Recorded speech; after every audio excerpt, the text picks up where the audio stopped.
Alright, guys, we're here to talk about Need for Speed.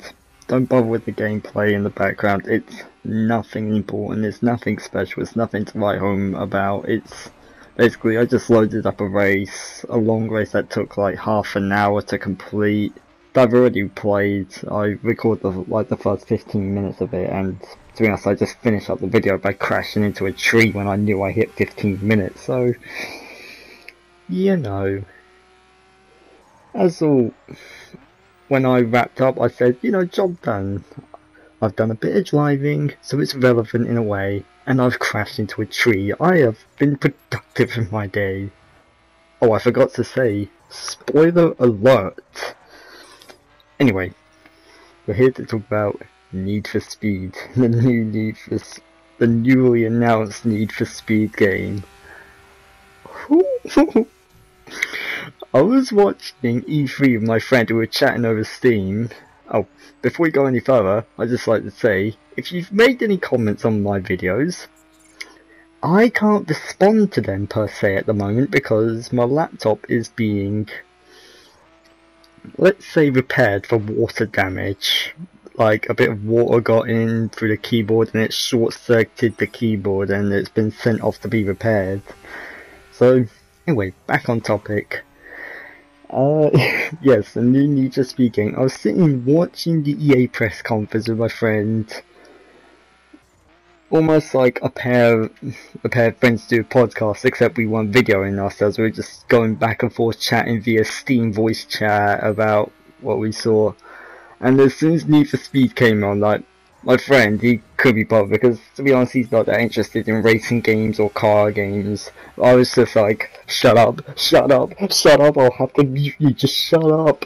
And I was just so focused on this game. I mean, now, obviously, I know the whole point of a press conference or a floor demo is to sell the game. Obviously, it's to sell the game, and quite a lot of people get a bit of pre-rendered gameplay that they've made behind the scenes, then present it saying, oh look, this will actually be in our game, and then it turns out quite a lot of what you promised isn't in the game, or this is a very altered version from the game that you've given us.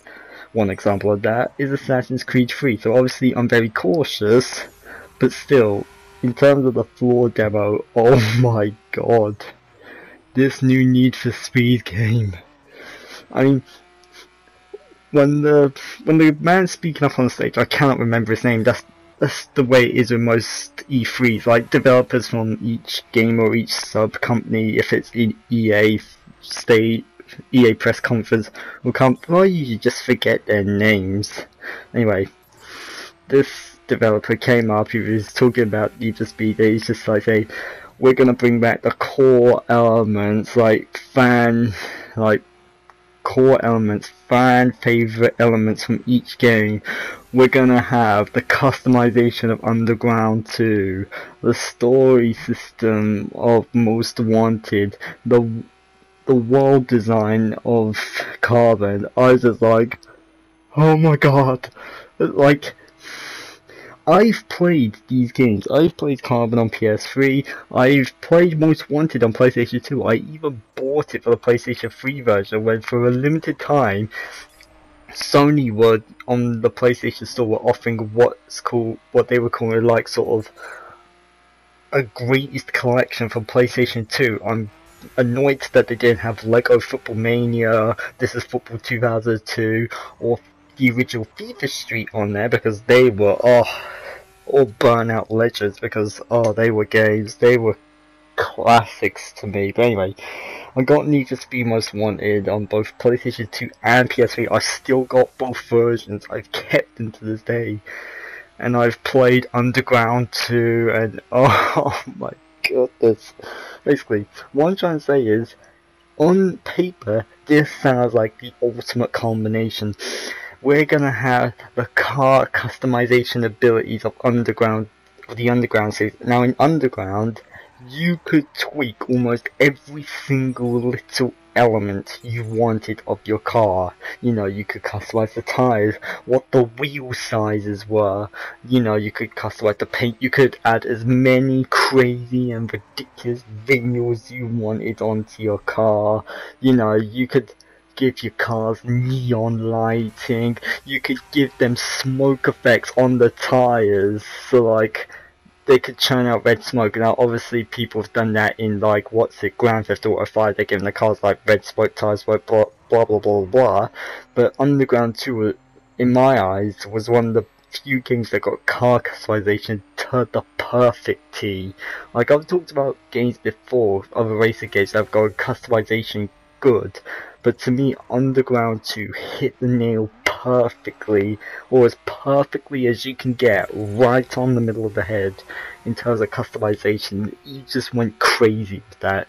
Me and my brother, we used to play that game obviously on separate profiles, and whenever he used to play it, half the time, in fact, if not 55% of the time, I'd always see him in the garage where he's just constantly tweaking and tuning his car. Now, the storytelling of Most Wanted. Now, let's get one thing clear. The original stories of the Need for Speed games, I'm not gonna lie, they were quite cheesy, especially the story of the original Most Wanted. You know, you're a mysterious new driver who arrives in Rockport City. You know, this sort of Detroit-esque like city. You pull up, you challenge a blacklist. You hear that there's this blacklist, but you don't know what's about. You just start challenging different races. You take them one by one. This next racer you take on, called Razor, he gets his mates to cut your oil pipes on your car, so you lose the race. He also calls the cops in the race, so you get arrested. He takes your car. He then climbs up this blacklist, and then this mysterious woman called Mia decides to help you out because she's been running in the street racing world. She saw what happened. She was just like, no, I ain't having that. I'm gonna get you back your pride, your honor, and your car. You're gonna work your way up the blacklist, constantly defeating these members. But actually, she was an undercover cop working for this bounty hunter called Cross, and you were being used to take down this blacklist. And then obviously once you took down Razor at the top of the blacklist, you were then hunted yourself for being a street racer, and it all climaxed in this epic 6-star chase. Like, Need for Speed Most Wanted, the highest star level you could get in the game in terms of police chases were 5 stars. You'd have like helicopters, armored SWAT SUVs after you. Now imagine 6 stars, you had every single type of police unit after your ass as you try to escape the city. It was one of the most epic finishes to a racing game ever, you know. I just loved it. And yes, the story was cheesy, and yes, I was a child when I played it, but to be honest, the story, while cheesy, it was quite engaging for me. Like, even now, it's still quite engaging. I can still feel myself getting swept up in some of the original emotions that I felt, you know, sort of rage born of knowing that my car, my ride, my BMW has been taken away from me, and this partial sort of like determination to say, right, I'm gonna climb back up the blacklist, I'm gonna take every one of you fools on, male or female, you don't stand a chance, I'm gonna take you to the track, I'm gonna take you to the streets, and then I'm gonna leave you on the sidewalk, on the curb. And the world design of Carbon actually had a sick world design. In fact, they actually had a sick crew feature. Well, kind of sick. Like, basically, in every race on Carbon on PS3, you could take a crew member into a race. You could take you could hire certain crew members. Now, obviously, it wasn't just like random races, it was predetermined crew members who you could hire and fire at your will, but then you could rehire them.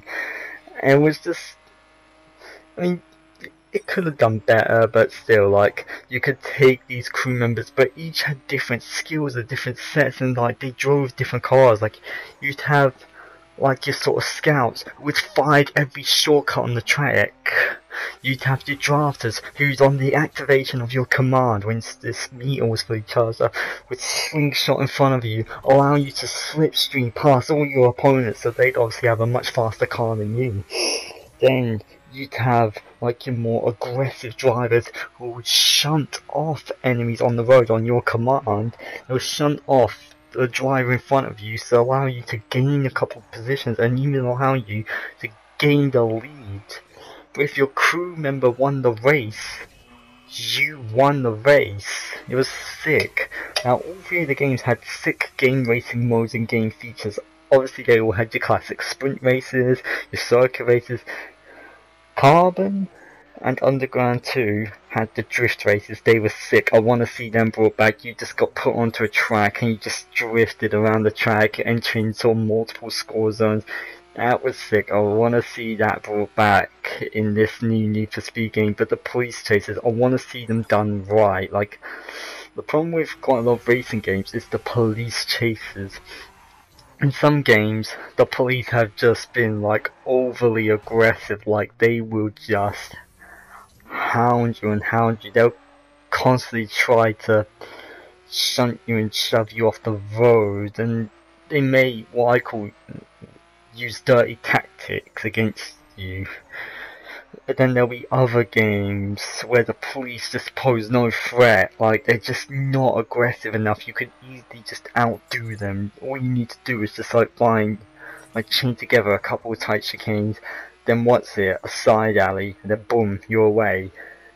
So obviously that police aggression is something they're going to have to work on. I mean, I want to see how it's done. Will the police be more aggressive or more sort of softer? I don't know, I just want to see how it's done.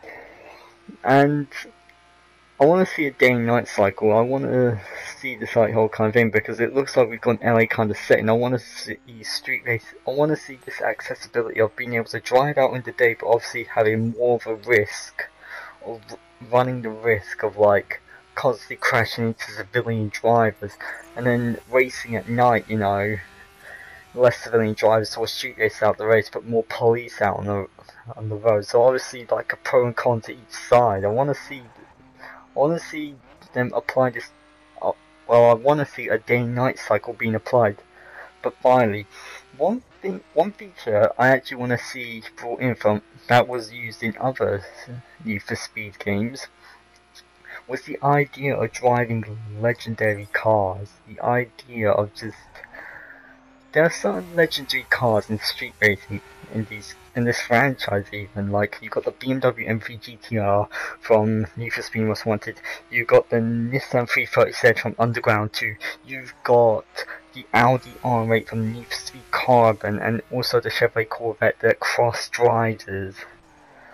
So I want to see this like feature of not just of being able to, if you want to, just buy these cars basic and then creating them however you want to, or having the ability to try and recreate these legendary cars to use for your own use. Like, I don't know, legendary cars, I think it should be in the game, you know, or at least have the ability to drive these cars, like have almost like an ultimate standoff between Most Wanted, Carbon and Underground. I don't know, I just really want to see that.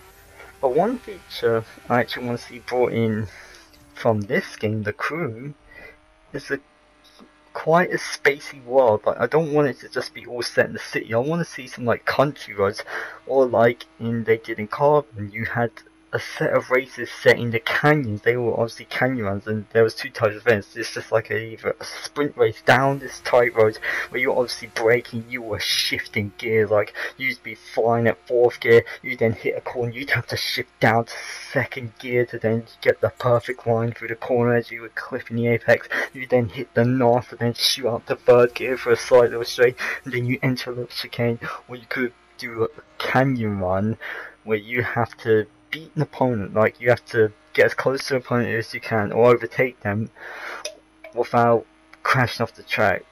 Anyway, those are some features I'd like to see in this new Need for Speed game. Obviously this is a floor demo. As much as I want to get it, I'm not going to place all my money down for it just yet, because this is EA we're talking about. EA love money and they'll do anything to get money. So I won't really focus on getting this game, although I really want to. I just hope it doesn't crash and burn.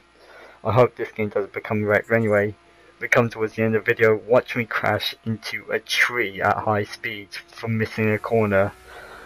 But anyway, I'll see you guys later.